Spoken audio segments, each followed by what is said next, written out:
kusudi la juu. Alichaguliwa na Mungu kwa kazi iliyokuu. Nguvu zake zilijulikana kote nchini. Maadui wakatetemeka waliposikia habari. Lakini kipawa kisipolindwa kwa hekima huweza kugeuka mlango wa hasara. Samsoni, shujaa wa nguvu za ajabu, alianguka lakini hakupotea kabisa. Neema ya Mungu ilimuinua tena, na mwisho wake kaleta ushuhuda. Ukijikwaa njiani usikate tamaa, Mungu hurejesha wanaomlilia. Dalila akamjia kwa maneno matamu, uso wa upole ukificha nia nzito.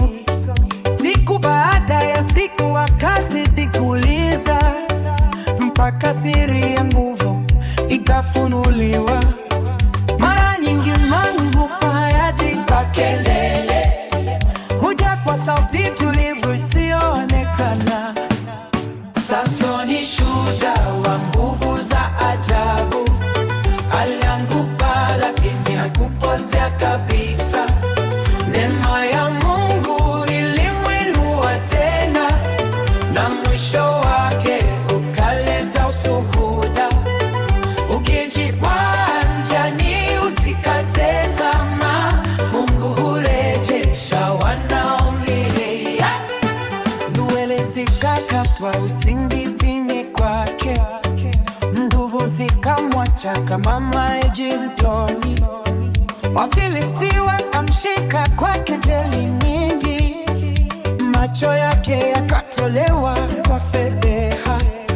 Lakini hata ndani ya giza la huzuni, toba ya kweli huzaa tumaini.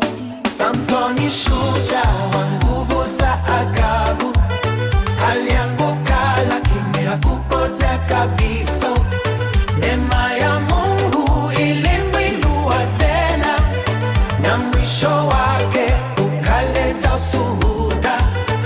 Ukijikwaa njiani usikate tamaa, Mungu hurejesha wanaomlilia. Akasimama kati ya nguzo za hekalu, akiinua sala ya moyo wa kweli. Ee Bwana, nikumbuke mara hii, kilikuwa kilio cha toba ya ndani. Nguvu zikarejea kwa rehema ya Mungu, na ushindi ukazaliwa katika mwisho. Samsoni, shujaa wa nguvu za ajabu, alianguka lakini hakupotea kabisa. Neema ya Mungu ilimuinua tena, na mwisho wake ukaleta ushuhuda. Sikila kumbuka umalize safari, wengine huinuka wakiwa na hekima. Mungu huandika sura mpya ya maisha kwa moyo unaorudi toba. Samsoni alifundisha vizazi vyote kuwa neema hushinda hata makosa. Alianguka chini kwa udhaifu wake, lakini akainuliwa kwa rehema. Nawe ukiteleza katika safari, rudi kwa Mungu kwa moyo wa kweli, maana mwisho uliojaa toba.